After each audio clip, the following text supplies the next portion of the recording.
Having a DNS server on your network is very important if you have your own local servers or other IT devices that you need to connect to and manage.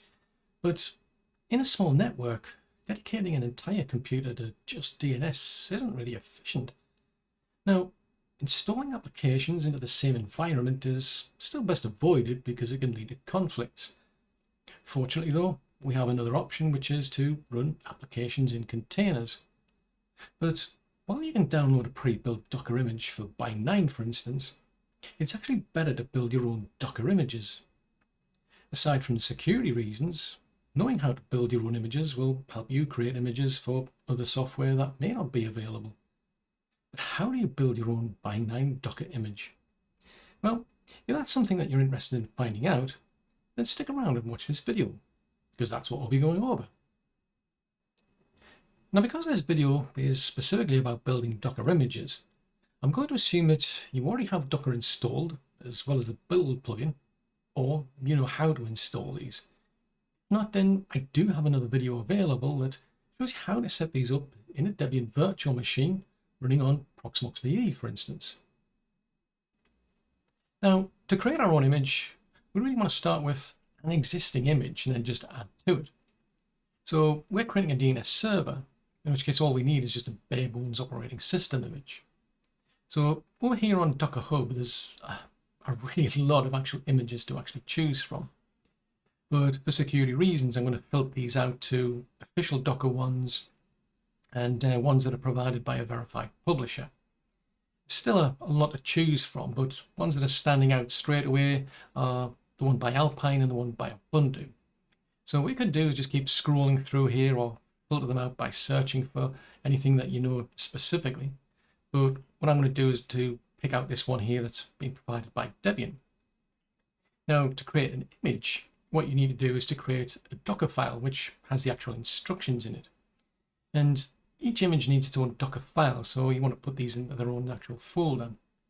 So for that reason, I'm going to create a new folder, just call it bind9_image.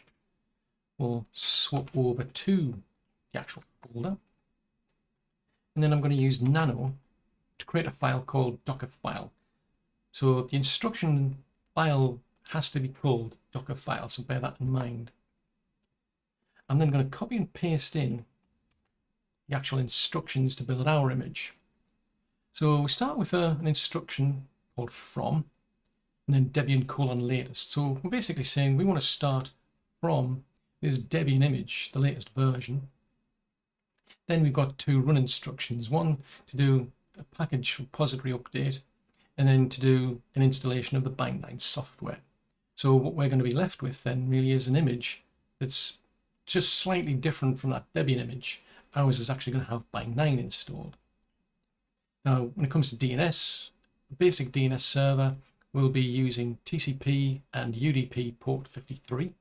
So we've got two expose instructions, one for each, because we want to relay that information over to Docker when our container's running. So defining our actual ports here within the actual Docker file. Now, when you actually run a container, it actually has to do something. And that's where this command instruction comes into play. So what I've got here is a definition of the actual command. We're pointing to the command, the entire path, which is /user/bin/named. In other words, when the actual container spins up, we're saying to actually execute that named command. But I've got a parameter of -f, which means run it in the foreground. The reason being is that we can't actually start this up as an actual service like you would normally do on a server. If we did, what would happen is the container would spin up, it would run it in the background, and then it would stop because there's nothing left to do. It's done exactly what you've asked it to do. In which case, we've actually got to run it as an application in the foreground so that it continues running and it keeps the container going. The only problem is, by default, what will happen is this will actually be running using the root account. So for that reason, I've got another line here to actually define the user. What follows then is anything that gets done is actually done using the actual bind user and bind group that goes with it. So instead of our DNS server running as root, it'll be running using the bind account. So that does improve security within the actual container. The idea being is that if there's a vulnerability in the software, somebody could then take advantage of that, but they'd be limited at least to what the actual bind user can do. It is possible to still get elevated privileges in software bugs, but at least that's a step in the right direction. So the things to bear in mind is that these instructions are more to do with actually building the actual image itself. This is more to do with once the actual image has been created and once it's actually running as a container, this is what we actually want the container itself to do. So that's something to bear in mind. What separates, it's like the run instruction from the command instruction. Run is done as part of the actual image build.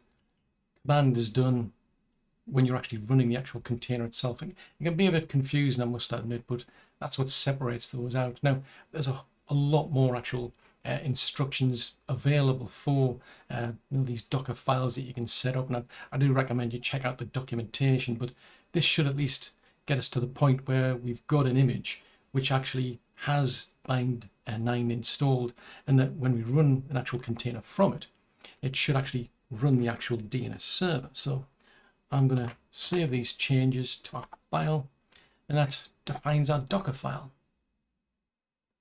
Now the next thing to do is to actually build our image. So assuming you've got the actual build plugin installed, then what you can do is to run docker, then build. Then I've got the -t parameter here to give this an actual tag or label, and I'm going to be calling this bind9_image, and I'm going to give it a version of 0.1. Now, I'm not going to go into much detail about versioning, but usually over the course of the lifetime, as changes are made, you actually increment the actual version. At some point, it'll be running on a specific version, so you'll have a version 1.0, for instance, for official release. They'll be making changes to that over time. There'll be like 1.1, 1.2, then there's another major version, so you go up to 2.0 and so on. But usually what people will be looking for is a latest version when it comes to things like these images. But in this case, we're just getting started. So that's why I'm going to give it a version of 0.1. Now, what you can do is actually leave that version out, and it would actually get a tag of latest, kind of a shortcut basically. But as I say, we're just getting started, so that's what we're going to call this one. And then right at the end, we've got a dot, which is to point to the actual present working directory as the actual path to find our Dockerfile. So I'm going to hit return, and then off it's going to go, and it should actually download the latest version of that Debian image, and then it'll start going through the actual build process. So the actual build process has now finished. So what we can do to check is to run Docker images, for instance, and you can see there is my image, bind9_image, with an actual tag of 0.1. So that's our versioning number. And then there's all the other images that I've got installed here, but we've now got our actual bind9 image created. Well, now that we've got an image created, we can actually use that to set up a container. First thing I need to do though is just go back up one level in the folders here, because I'm using Docker Compose and I need to edit the docker-compose.yml file that I'm using. Now, if this had been a new setup, I would have to define the compatibility version, which at the time of recording is 3.8, and at least a services section. But as you can see, I've already got other containers here, so I'm just going to go right to the end of the file. Then we'll copy and paste in the details for this container. So I'm going to call it bind9. I'll then point it to the bind9_image and then version 0.1 that we created. To make it easier to identify when you're using command line tools, for instance, I'm going to call it bind9. It's just a basic DNS server, so we need to tell it about UDP and TCP ports 53. Now I do want it to actually start up and to be restarted automatically in the normal circumstances, but rather than using always here for the restart option, I'm using unless-stopped. The reason being is that allows me to actually stop the actual container if I want to do maintenance, and then Docker won't automatically restart it. But if the computer is just starting up or it gets restarted, at least it'll take care of making sure that this actual Bind9 container is running. Last thing I need to do is to do some file mapping between the actual host computer and the actual container. Reason being is that any changes made within a container, they don't survive an actual restart, or if the container gets stopped, for instance.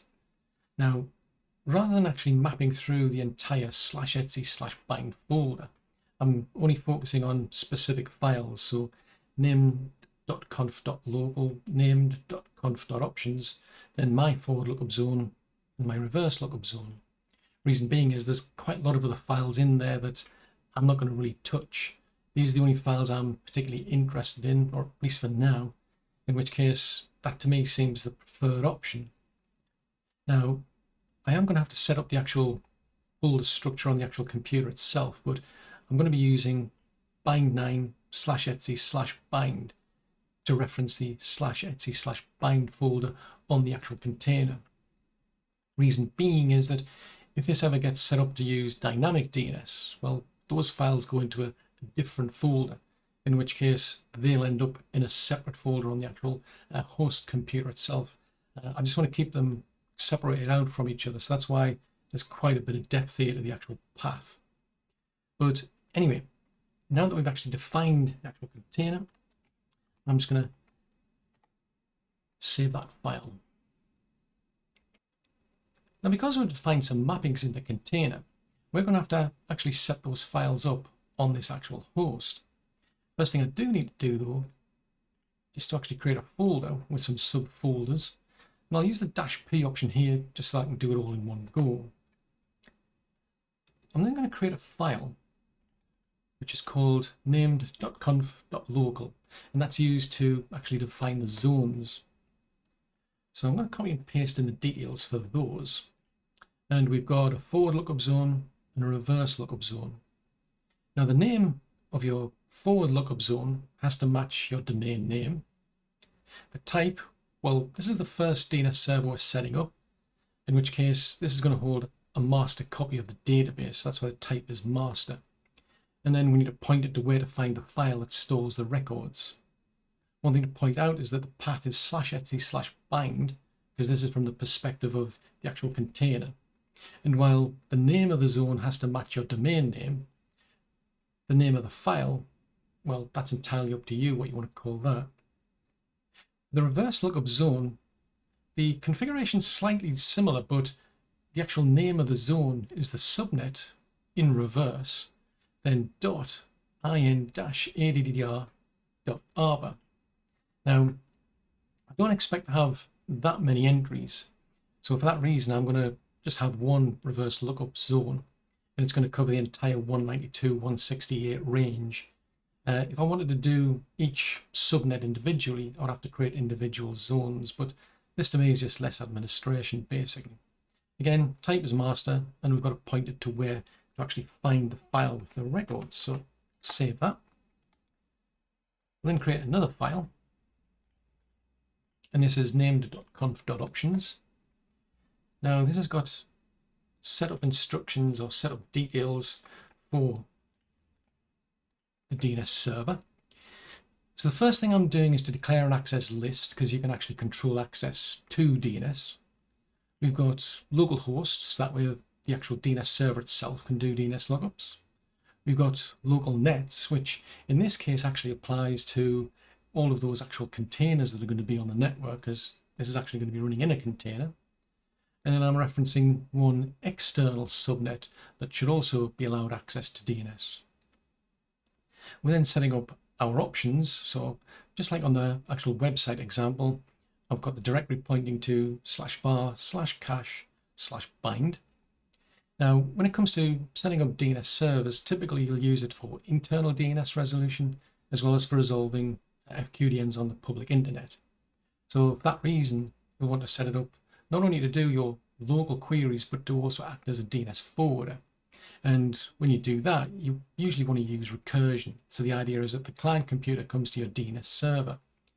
The DNS server then does all of the work necessary to get the IP address from some DNS server on the internet. Then it comes back and gives that result to the actual client. So that's why we've got recursion set to yes. We want to allow queries, in other words, to be able to do DNS lookups. So we've got this restricted to a trusted clients ACL, but we also want those recursive queries going out on the public internet. So again, we're allowing that, but only for our trusted clients. Because we want to do forwarding, we're allowing forwarding, but we've got it set to only. The idea is that we don't actually do forward lookups for zones we know about. So by having it set to only, the idea is that a computer will come to the DNS server here. Any zones it knows about, it'll do its own lookups on. Any zones it doesn't know about, it'll then forward them. And then we define what those actual forwarders are here within our forwarders section. So I've got it pointing to these DNS servers, but obviously point them to other ones. It's entirely up to you. So we'll save that file. And then that gets us the two config files that we basically need for the actual DNS server. Now, as part of the DNS server setup, we defined a forward lookup zone, and we pointed Bind to a file where it can actually find the actual records. So for that reason, the next thing we need to do is to actually create the file that represents our actual forward lookup zone. So what I'm going to do is to create a file using nano, and I referenced it as being db.homelab.lan. Then we're going to copy and paste in the details. So we start with $TTL24H, which basically means that the default time to live is going to be 24 hours for records. The idea is that a computer will connect to the DNS server and get a response. It'll then cache that response for 24 hours. It'll expire that, then it'll come back to the DNS server to get another update. We've then got $origin homelab.lan dot. So homelab.lan is our domain. Dot is the root domain for DNS. It's extremely important you put that in. But by putting in that line, what it means is it makes our administration much easier. Because, for instance, we've got host entries down here where we just need to put the host name in. And then what will happen is homelab.lan dot will get appended on the end of these actual host names when things are getting interpreted. There is a shortcut of ampersand to represent the current origin, which at the moment is that, as far as this configuration goes. So that's what the ampersand there is for. We then set up what is a class type of IN. Now, IN is short for internet, and at this moment in time, as far as I'm aware, it's the only actual class record that's still being used. We then got a resource record of SOA, which is short for start of authority. That defines the actual main or primary DNS server that you've got responsible for the domain. So we then provide a fully qualified domain name for that. And then what we've got is the actual email address to contact support on. Now notice we've got a dot here between the name and the domain name because ampersand has already been reserved for other purposes. So it can be a bit confusing, but that is what it actually represents. That is the actual email address. Then what we've got are the settings. So we've got a serial number here, which is basically the actual version number for the database. So you can put any number in here. Basically, it's entirely up to you. You can come up with some really large random number. Other people handle a serial number in different ways. In this case, I've just started with a 1. The important thing to remember is, especially when you've got secondary servers, is whenever you make a change to the database here, you've got to at least increment that counter by 1. That way your secondary servers, they'll look at their actual serial number, see that they're 1 behind, for instance, and then they'll know they need to update their own records. The other settings that we've got are really the timers that define what the secondary servers should be doing in terms of getting updates and how to handle records. Then what we've got is a line which defines what is referred to as an NS record type, a name server, in other words your DNS servers. Now we've only got one DNS server, so it matches the one we're using for the start of authority here. But if you've got secondary servers, you would put in similar lines to define them. That way when a computer connects and does an actual lookup to find out which DNS server they can use, it'll be able to find a long list of named servers that it'll be able to get responses from. The algorithms vary as to how they use it. Some of them will just go through the entire list and wait for the first one to respond. Some of them will cache whichever DNS server happens to be the first one responds. It varies, but either way, for redundancy reasons, you would set up secondary DNS servers and you'd reference them all within this actual lookup zone that we've got here using these NS record types. Now, there are a lot of other record types that you can use, but one of the most common ones, and what we'll be using for this video, is the A record type, which represents hosts, specifically IP version 4 hosts. So they start with the actual name of the host. Again, we've got a class type record of IN, then we've got the record type of A, and then we've got the IP address. So I've got quite a few actually that I've put in here. One thing I'll point out is that I've got one for the actual DNS server, but it actually matches the one that's assigned, in other words, the real address that's assigned to the actual Docker server, because computers that are outside on the main network need to be able to get access to that DNS server, and they'll need to connect to it using the IP address of the actual Docker server itself. This causes a bit of a problem if you're going to be running multiple DNS servers. I don't think it's going to be realistic to be able to actually have your primary and your actual secondaries all running on the same Docker computer. For one thing, you're going to have that clash of the port 53. You're also going to have the clash of the actual IP address as well. You could set up some form of load balancing if you wanted to do it that way, but then it's going to start causing a bit of confusion setting up these records with specific IP addresses representing the container. It seems wholly complicated trying to do that anyway. But in the grand scheme of things, you have secondary servers for redundancy purposes anyway, so it wouldn't really make sense to run them all on a single Docker server anyway. So you'd really have other computers running Docker. You'd have one would be running the primary DNS server, other ones would be running their own individual secondary DNS server. But I just wanted to point that out, the fact that I've got duplicate IP addresses here. I mean, you can have duplicate IP addresses because DNS can do load balancing itself, but it's not ideal. It's better to have proper load balancing servers anyway. But again, I just wanted to point out some of the pitfalls you could run into if you're going to be setting up DNS on a container anyway. In any case, we've now created our forward lookup zone, so we shall save that file. Now, we also defined a reverse lookup zone for this DNS server, and we've got that pointing to a file, in which case the next thing to do is to actually create that file on our Docker host. So again, I'm going to use now, and the file, well, we call that db.192.168.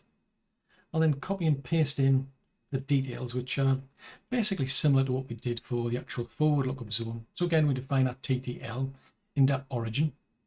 In this case, we don't have a domain name. It's a reverse lookup zone, so it's the subnet in reverse order followed by a .in-addr.arpa. But I will remind that that dot at the end is extremely important. If you don't have this in, well, you'll have problems actually trying to get bind working. The SOA record and the NS records you put in are going to be the same as your forward lookup zone. The only thing is when you're actually creating the actual records for your actual hosts, well, these are pointer records instead of A records, and they're in reverse. So instead of starting with the name of the computer, let's start with the IP address and then the end with the name. Now, one thing I'll point out is that I'm going to have one reverse lookup zone file representing the entire 192.168 network, but I'm going to be looking after multiple subnets. So to make my life easier, I've actually created another origin, which is to represent 192.168.102, and I'll be doing this for all of the actual subnets that are on the network. That way, what I can do is I can just put in the actual fourth octet, the last part of the IP address for the hosts. Otherwise, in this case, I would have to put in 102.10, 102.11, because I'd have to tie in with this part up here, for instance. So that, to me, I think it's just going to make it easier to administer, especially because I can then put these in a simpler chronological order here, going from 10, 11, 12, and so on. Now, one thing I'll point out is that, yeah, this is a bit of a pain in the neck I'm finding when it comes to administration, because I've got to put in the fully qualified domain name. Life was easier with the forward lookup zone because I just put the name in and it pulls the domain name off the origin.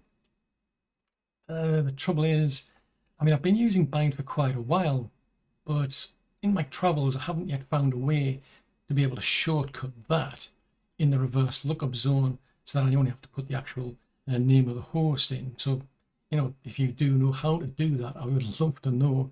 It'll make my life a whole lot easier, as well as anybody else who's actually watching this video.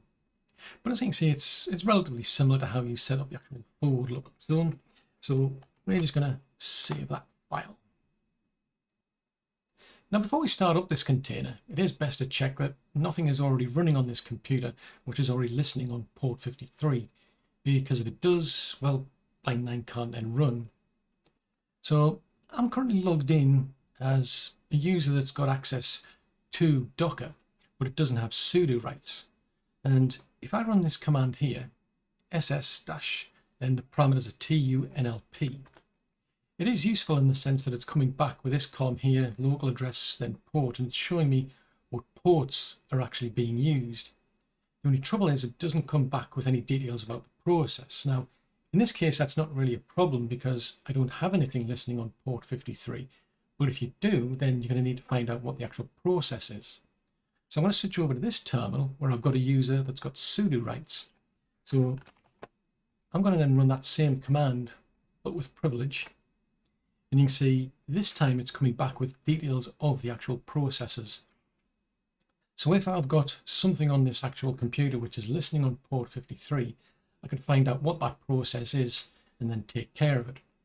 Now, I bring that up because although these computers that I'm running in the lab, for instance, are running Debian, and none of them seem to have this problem, I have come across actual Debian computers which are running systemd resolved, for instance, and that does listen on port 53. So although I can't actually cover how you deal that in this video, I do actually have that covered within the blog. So if you have that problem and you find out that the process systemd resolved is running on the computer and it's already using port 53, go check out the blog because it'll show you how to actually disable that. So the next thing to do is to actually test if our Bind9 container works and whether we can do DNS resolution. So because I'm using Docker Compose, I'm going to run this command here, Docker Compose up -d. In other words, it's actually going to run our containers in the background. So I'm going to hit return, off it goes, and seeing it's starting the container Bind9, all of the rest of the containers that are defined within our actual Docker Compose file were already up and running, so it didn't have to do anything there. But yeah, I don't necessarily know if it's actually worked or not. So we're going to run docker ps-a.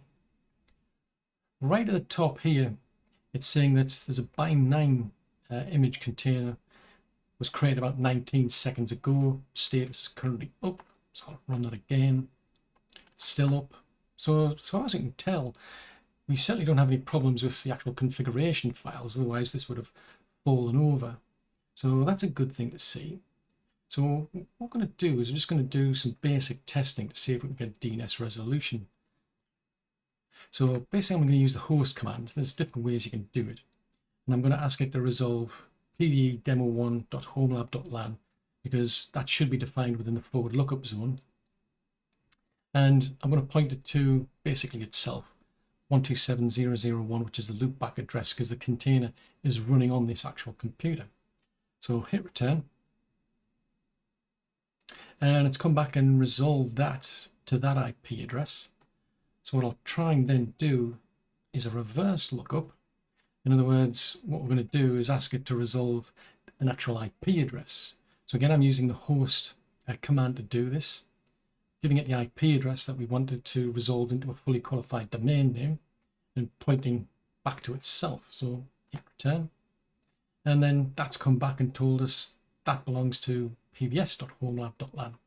So from what we can see, we've actually got our DNS server up and running in a container. But what we're actually going to do is actually stop this, because there are other things to do. Now, as I mentioned earlier, most people will want to use the latest version, so we're going to create one. So to do that, I'm going to change to the folder where our Docker file is.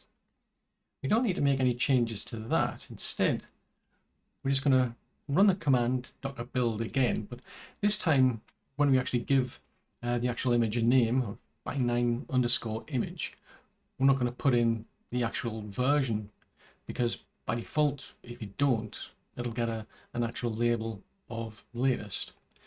So I'll hit return, and then off it goes and starts to actually build that new image, except this time, as I say, it's going to be the latest version. One thing to point out is that it's gone through the process just like it did originally to build our first image, except it's taking advantage of the fact that it's done some of this work already before, so it's just caching what's already happened in terms of doing that apt update and the apt install. But if we have a look at our actual images now, as well as one that's got a tag of 0.1 for the version, we've also got one with a latest tag. So I'm going to swap back to the main folder here where my Docker Compose file is, because I need to update that. Now, this is a test computer where I'm doing all this actual work to build images and so on. So over the course of time, I'll be changing the image version so I can test newer images when changes are made. But typically on an actual live system, you would just have this actually pointing to the latest version anyway, and then that's it. You wouldn't have to make any further changes to it. So I'm going to save that file just to make sure that we're actually using that latest version. Then what we're going to do is spin that back up again. So if it goes and creates another container for Bind9, I'll just double check that that's up and running.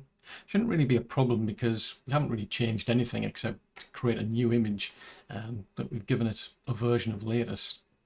But while we're here, what we're going to do is we're just going to actually check this works from another computer. So this is a Bind9 container which we're running on our Docker computer, and we know it works there, but this is a completely different computer.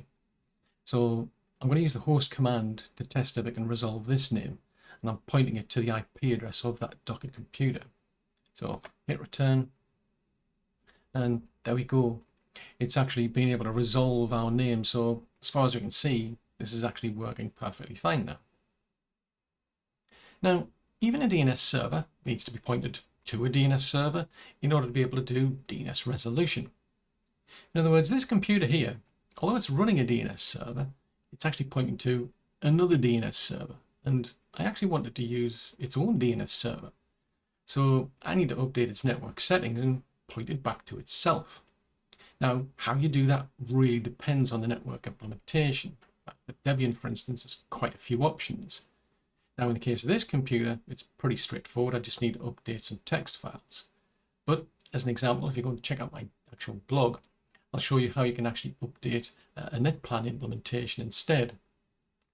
Now, one thing to point out is that I'm also logged in using SSH, and although I'm going to make a minor change, it is still possible something might go wrong. I am going to actually reboot this computer and the actual changes to take effect. And the problem is, well, if I've made a mistake, I may not be able to get back into this computer again using SSH. So it always pays to have a backup plan. Make sure you can get into the computer using a console session. For me, it's a virtual machine, so it's pretty straightforward to actually do, but just make sure that you're prepared just in case. So what I need to do for this computer is to update this interfaces file /etc/network as the folder that it's in. And then right down here, it's referencing the DNS server here. So I'm going to change this to 127.0.0.1. In other words, I'm going to get it to point back to itself. But as I've got a comment here telling me it's using resolve conf, so we're going to save that file. And I'm going to edit that file as well. So that's /etc/resolve.conf. And I'm going to make sure that that's now pointing back to itself. Save that file. And then what I need to do in my case here, because it's an SSH session, I'm just going to reboot this computer and then we'll test that this all works. Well, the computer is now back up and running, and good news is I've been able to get access to it using SSH. But before I go any further, I just want to make sure that my config files are still intact, because, well, sometimes files can get overwritten by other things. So what I like to do is just double check that they're going to survive a reboot. So our interfaces file here, yeah, that is pointing to the loopback. And then check resolve.conf. So again, that one's also pointing to the loopback. And the reason I'm doing this is just that things seem to be different. I've found with different implementations and so on. Sometimes it's a case of you make updates to the network portion and then that will update resolve.conf. Or I've had situations where maybe this part just gets ignored anyway and it's only going to focus on resolve.conf. So I just like to be doubly sure that both of these files, as far as this implementation goes, are pointing to that loopback address. Anyway, now that it's pointing back to itself, I should be able to actually do a DNS lookup and not actually tell it where to go. I don't have to actually point it to an actual DNS server this time. So I'm just going to run host and then give it a fully qualified domain name. So this time round, it's actually pointing to itself. So it's actually using that DNS server in the container now. So that's a good sign. We also set it up as an actual DNS forwarder. So we're going to test to make sure that it can do actual DNS resolution of for a public server, basically. So in this case, I'm just using Google as an example.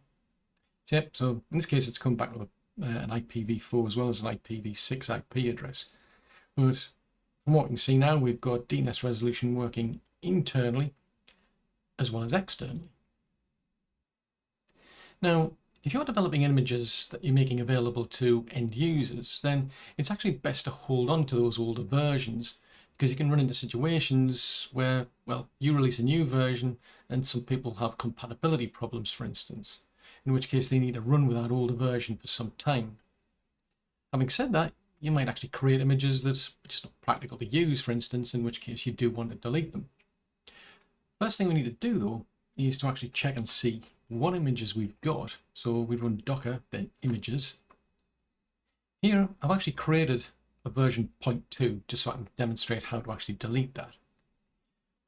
But before you actually delete an image, what you want to do is to actually prune any unused data. To do that, you use docker system prune. Now, I'm using a parameter of -f at the end just to save having to answer the prompt.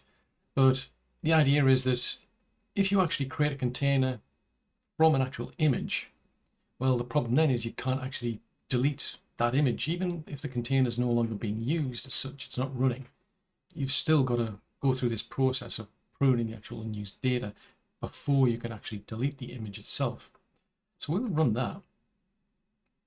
Off it goes, and it's saying how it's deleted some cached objects there.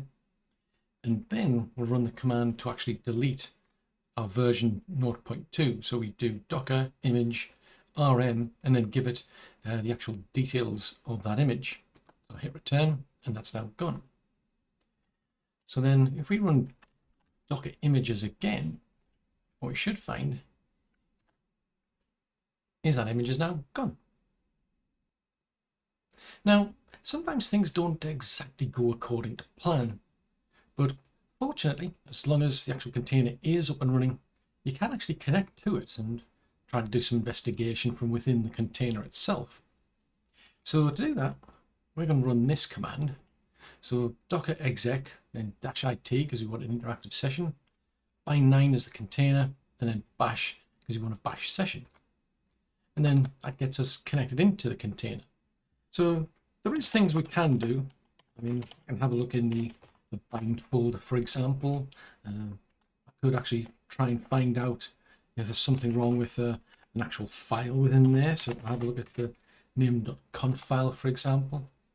The only trouble is, well, when it comes to this particular image, my options are pretty limited beyond basic things like that, because as you can see, I'm trying to run commands and they're not working.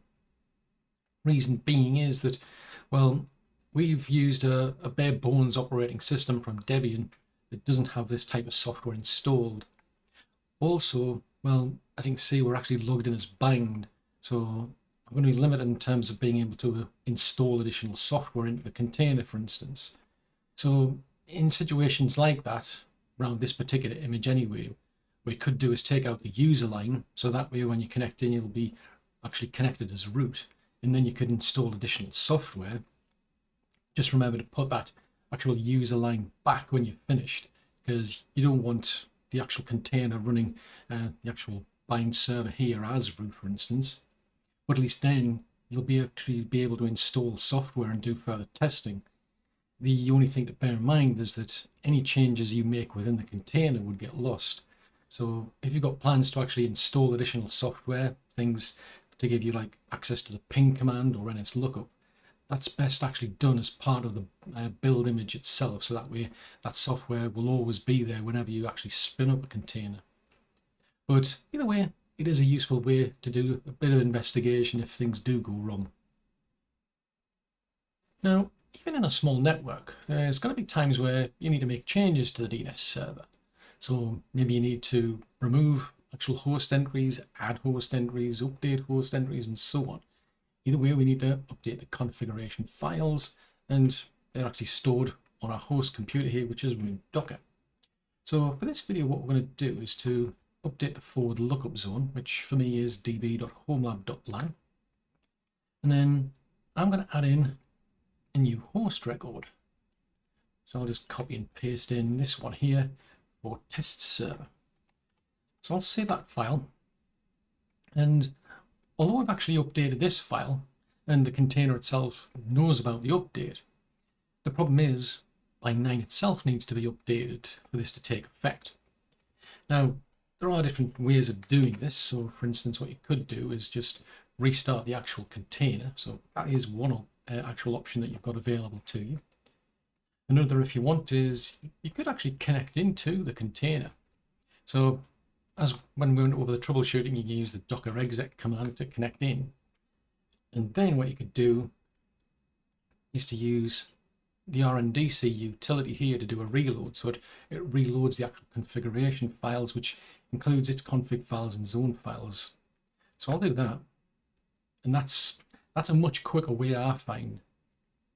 So as long as you're familiar with that docker exec command, this is a quicker and less painful way, shall we say, of updating your DNS server than doing a complete restart of the container. So I'll just exit out. And now what we should find is, if I run the host command here and ask it to resolve test server, there you go, it's actually come back and given us the IP address. Now the last thing that I want to touch on in this video is to do with security. So normally you'd be running something like a DNS server in a dedicated computer using a non-root account. So if there's an actual exploitation in the software, then usually somebody can only get as far as the actual user account can. So typically that means they can't install software, for instance. It is possible sometimes to be able to actually execute commands with privileged rights.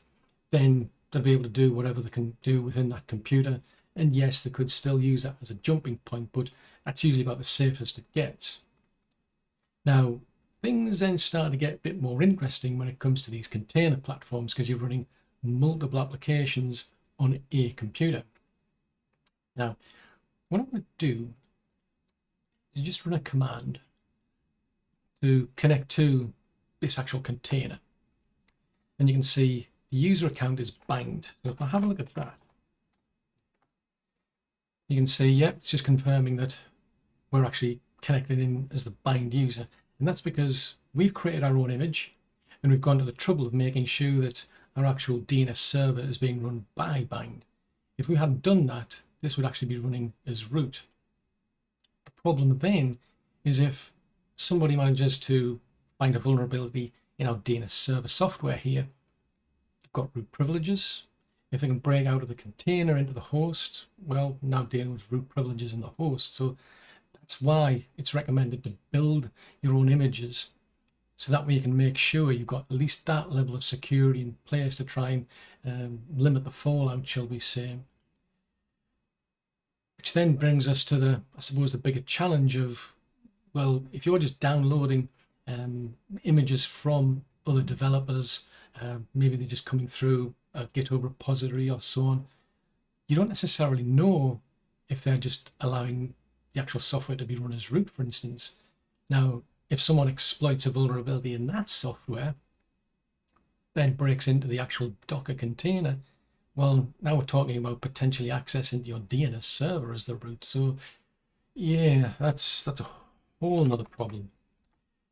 Particularly because if we have a look at this computer using this account, which has got sudo rights, run this command here, where I'm just going to have a look for anything that's listening on port 53, basically. So we've got these lines have popped up here, but that's the thing to pay attention to. The architecture of Docker is to basically run as root. So it runs this Docker engine, and it's all done using the root account. That's the original architecture that was given to us when it came out. Now, I must admit, I misunderstood that architecture. So I went down this path of creating a non-root user to actually manage Docker with the expectation, for whatever reason, that when I was building these containers and running them, they would actually be getting run by that user. That's why I went to all this trouble of creating an additional user.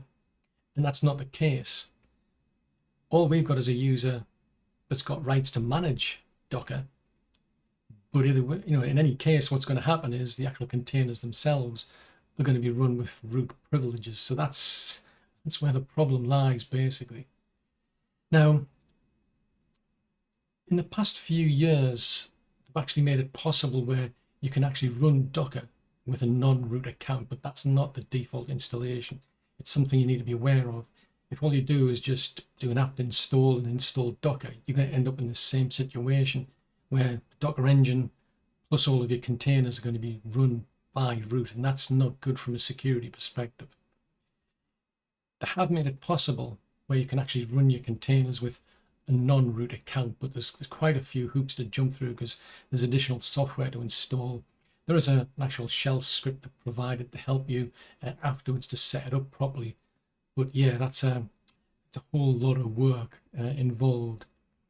Another thing you then need to bear in mind is that because of the nature of Linux, well, you can't then get access to ports below 1024, which is a problem for DNS because it's on port 53.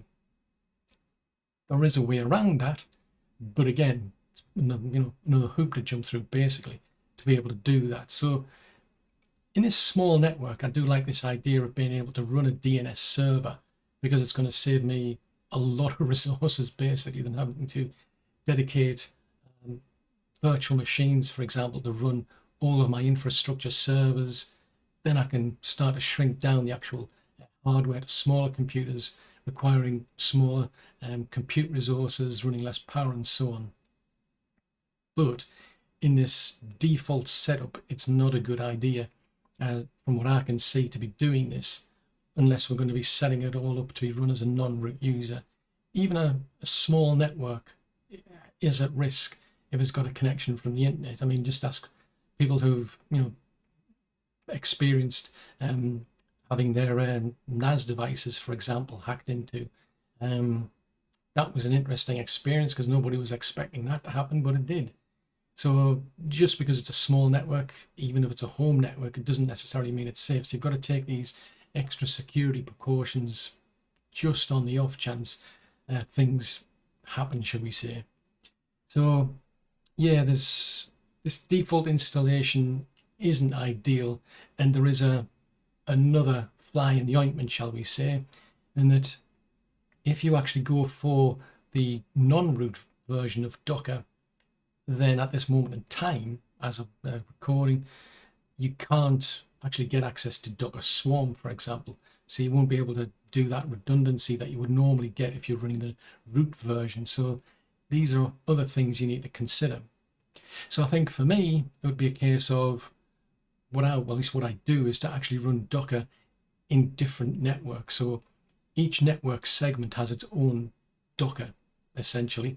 That way, if something goes wrong, I don't have somebody who's running smart IoT devices, for example, being able to get easier access to things like a DNS server here. They're all completely in isolated networks. I'm not mixing containers here of different security levels on one Docker computer. They're all separated out into their own separate networks. So these are things you need to be considering. It's extremely useful, Docker.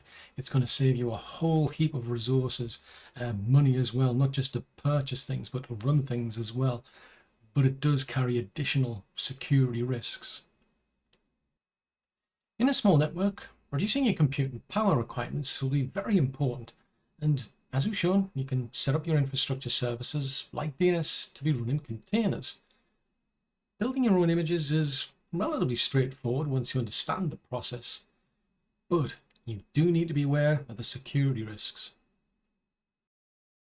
Now, if you find this video to be useful, then do consider subscribing to the channel, as that would really mean a lot to me. But it's also a good indicator to let me know how videos like this are helpful to people such as yourself that are watching, in which case, thank you. On the other hand, if you're not ready for that level of commitment, then I'd really appreciate it if you could press the like button, because that way that'll help to get the video out to other people that might find it useful as well.